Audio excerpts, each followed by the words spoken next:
He planned the perfect humiliation. She planned something far better. Marcus had spent 3 months making sure Elena would be at Look his wedding. how Not because he missed shiny her. the Not car because he wanted peace. He wanted her to watch. is. He wanted her to sit in that room, Wow, in look at whatever that cheap dress she could afford, building. and see exactly what she had lost. He thought he had everything figured out. He was wrong. Let me tell you what happened that day. Because it is the kind of story that makes you want to stand up and clap. Marcus and Elena had been married for 6 years. On paper, it looked like a normal marriage. Two people who met young, fell in love, built a life together. But behind closed doors, Marcus had always had a problem. He could not handle the idea of Elena being equal to him. Every time she got a promotion at work, he found something to criticize. Every time she had a good idea, he found a way to take credit for it. And when she got pregnant, with triplets, instead of being happy, Marcus started pulling away. By the time the babies were 8 months old, Marcus had already started seeing someone else, a woman named Diana, who came from a wealthy family and made Marcus feel like a big man. He filed for divorce quietly, gave Elena almost nothing in the settlement because she was too exhausted from raising 3 babies, alone to fight properly, and moved on like the previous 6 years had never happened. Elena was left with 3 children, a small apartment, and about $40 in her savings account. That is not an exaggeration. $40. But here is what.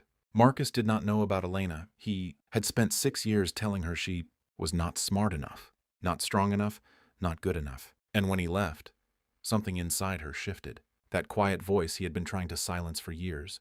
It got loud. She called her sister. She called an old college friend who worked in real estate. She started small, managing social media for local businesses from her apartment while the babies slept.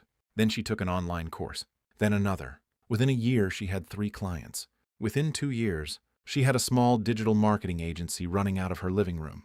By the time the triplets turned 4, Elena had quietly built something real. She moved into a bigger place. She hired a part-time helper. She did not post about it online. She did not tell anyone from her old life. She just worked. Marcus, meanwhile, had no idea. He had blocked her on everything. The only contact between them was through a family lawyer for child support, which, by the way, Marcus paid the bare legal minimum and not a single dollar more. So when Marcus got engaged to Diana and they started planning the wedding, Diana had one condition. She wanted it to be unforgettable. She wanted everyone who had ever doubted Marcus to see how well he was doing.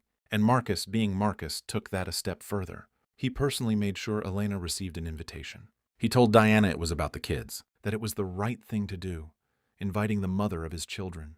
But the people who knew Marcus, really knew him, understood exactly what this was. He wanted Elena in that room. He wanted to see her face when she watched him marry a rich, beautiful woman.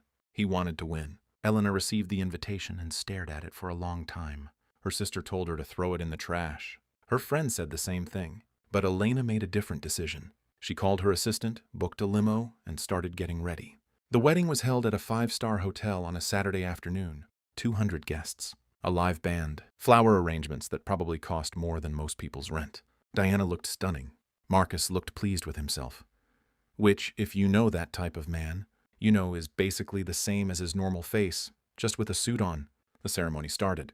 The vows were exchanged, and then came the reception. About 40 minutes in, there was a quiet buzz near the entrance. A black stretch limo had pulled up outside.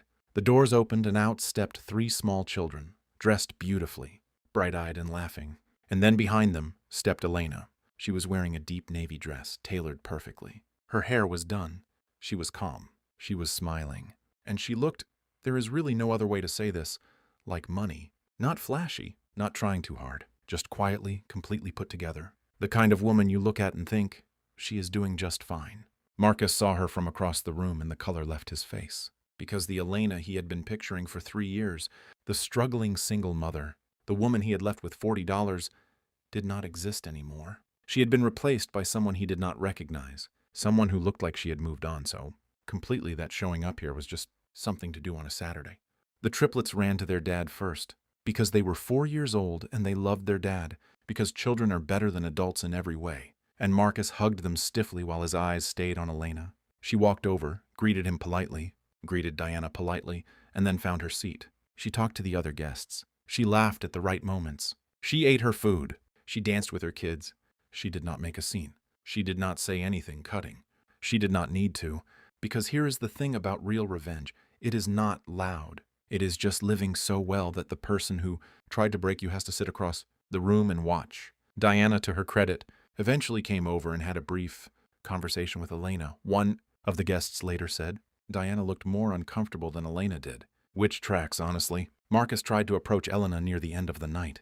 He made some comment about how she looked well. Elena smiled and said she was. Then she rounded up her 3 kids, walked back out to the limo, and left. The next morning, Marcus texted her for the first time in 2 years. The message said, and someone who saw it later shared this, "You look like you're doing okay." Elena did not respond, because she did not owe him a response. She did not owe him her story, her success, or her time.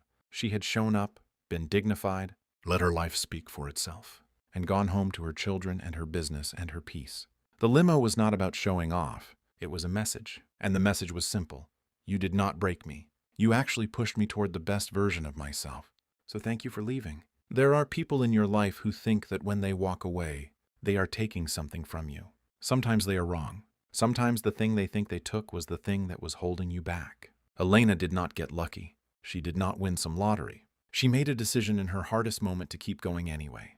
And that decision changed everything. Marcus got his wedding. He got his big room and his flowers and his live band. But the person he invited to watch him win, she showed up and reminded him that the scoreboard looks very different depending on where. You are standing